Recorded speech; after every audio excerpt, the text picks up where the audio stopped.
आज की हमारी कहानी का टाइटल है अतीत का साया और भविष्य की दस्तक। आइए शुरू करते हैं अपनी वीडियो को। नमस्कार दोस्तों, स्वागत है आप सभी का। कभी कभी कुछ कहानियाँ सिर्फ सुनाई नहीं देती, वो हमारी रूह को छू लेती है। वो हमें एक ऐसी यात्रा पर ले जाती हैं जहाँ हमारे अपने सबसे गहरे डर और सबसे बड़ी उम्मीदें हमारा इंतज़ार कर रही होती हैं।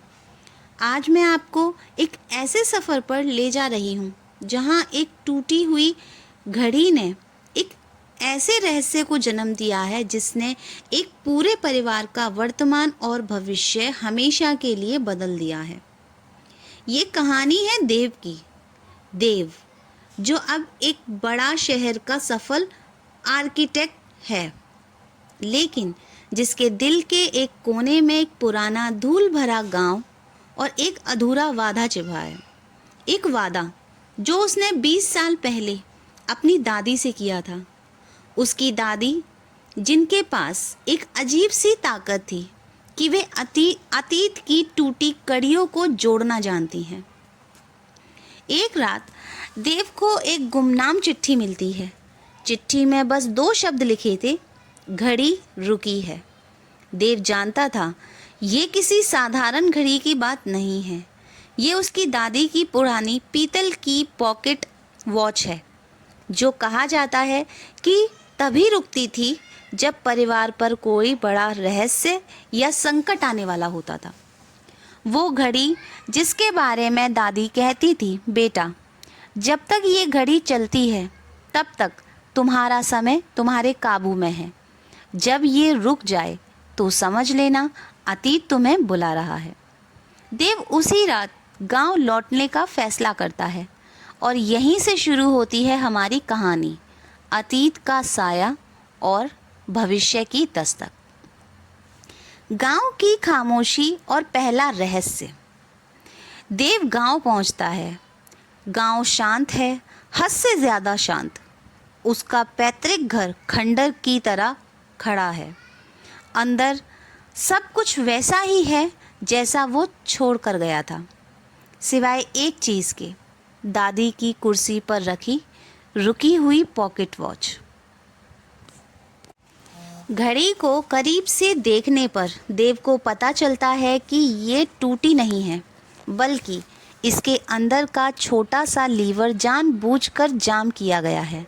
उसे याद आता है दादी ने एक बार बताया था कि इस घड़ी में एक गुप्त तह है जहां उन्होंने परिवार का सबसे बड़ा राज छुपाया था। देव पूरे घर की तलाशी लेता है। उसे दादी की पुरानी डायरी मिलती है।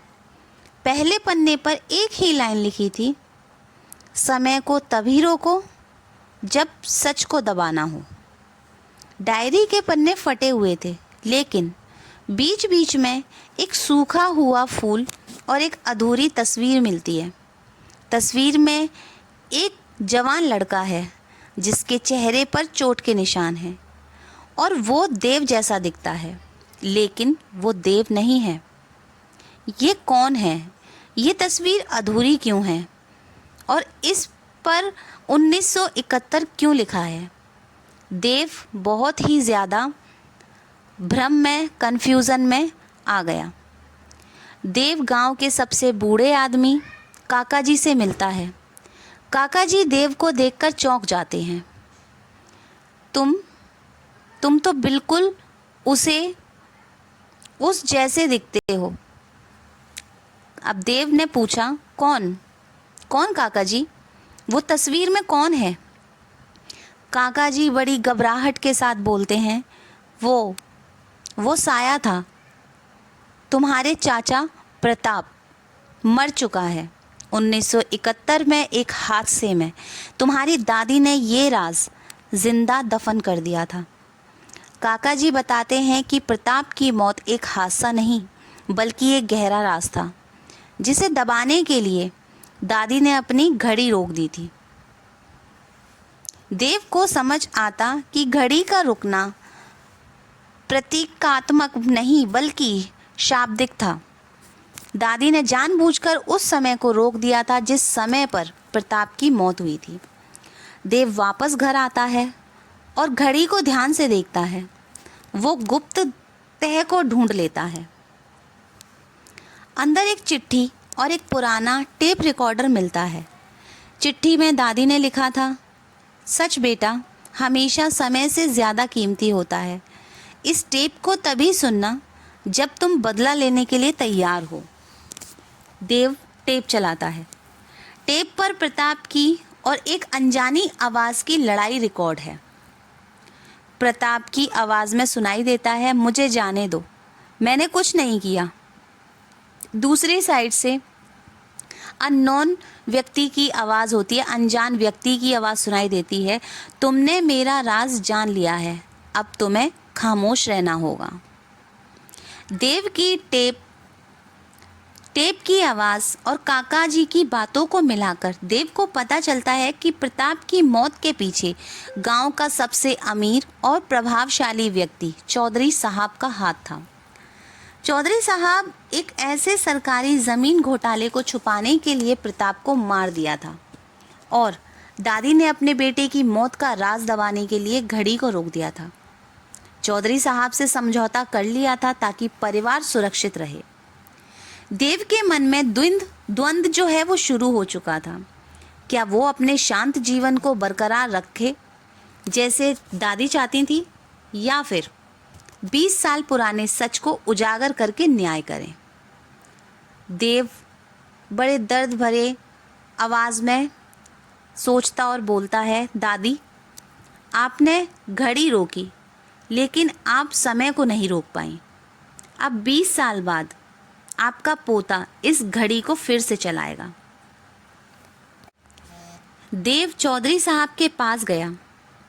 चौधरी साहब 20 साल में और भी ज़्यादा शक्तिशाली हो चुका है। देखो कौन आया है, मरे हुए समय का वारिस। क्या लेने आए हो देव? देव बोलता है, मैं आपका 20 साल पुराना राज लेने आया हूँ चौधरी साहब, और मेरे पास सबूत भी है। देव उनसे सीधे टकराव नहीं करता। एक आर्किटेक्ट होने के नाते वो चौधरी साहब के सबसे नए सरकारी प्रोजेक्ट में एक कमज़ोरी ढूंढता है। वो जानता है कि चौधरी साहब हमेशा अपने पाप को मिट्टी के नीचे दबाते हैं। देव अंडरग्राउंड जाकर वो गोपनीय दस्तावेज ढूंढता है जो प्रताप ने 1971 में चुराए थे, जिन्हें दादी ने घर की नींव में छुपा दिया था। ये दस्तावेज चौधरी साहब के 20 साल के अवैध कारोबार को साबित करते हैं। अगले दिन गांव की एक बड़ी सभा में, जहां चौधरी साहब अपना नया प्रोजेक्ट घोषित करने वाले थे, देव मंच पर आता है और वो टेप रिकॉर्डर और दस्तावेज गांव वालों के सामने रखता है। दादी ने घड़ी रोकी, क्यों? वो डर गई थी, लेकिन मैं आज वही घड़ी और ये टेप आपके सामने रख रहा हूँ। 1971 में जो सच दबाया गया था वो आज 2025 में बाहर आ गया है। चौधरी साहब का पतन होता है, गांव वालों को न्याय मिलता है। देव ने सिर्फ न्याय नहीं किया, उसने दादी के अधूरे वादे को पूरा किया है और परिवार के समय को फिर से गति दी है। देव अब वापस शहर नहीं लौटता। वो गांव में रहकर प्रताप के अधूरे सपनों को पूरा करने का फैसला करता है। वो उसी ज़मीन पर एक स्कूल बनाने की योजना बनाता है जिस पर चौधरी साहब ने कब्जा किया था। वो दादी की कुर्सी पर बैठता है और अपने घड़ी फिर से चलने लगती है। 20 साल के रुके हुए समय के बाद जीवन का समय फिर से शुरू होता है। देव मुस्कुराता है। उसने सीखा कि अतीत का साया तभी तक रहता है जब तक हम भविष्य की दस्तक को अनदेखा करते हैं। तो दोस्तों, ये थी देव की कहानी। एक ऐसी कहानी जो हमें सिखाती है कि समय किसी के लिए नहीं रुकता।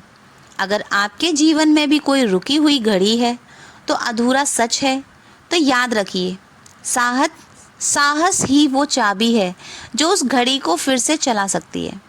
न्याय ही वो धागा है जो टूटे हुए समय को फिर से बुनता है। अगली बार जब मैं कोई नई कहानी लेकर आऊँगी, तब तक आपके लिए आप अपना समय ध्यान से इस्तेमाल करें और याद रखें, आपका समय अभी शुरू होता है। आशा करती हूँ आज की कहानी आपको पसंद आई होगी। तो आज के लिए इतना ही, मिलती हूँ एक और इंटरेस्टिंग कहानी के साथ। तब तक अपना ख्याल रखें। Thanks for watching. Her her Mahadev.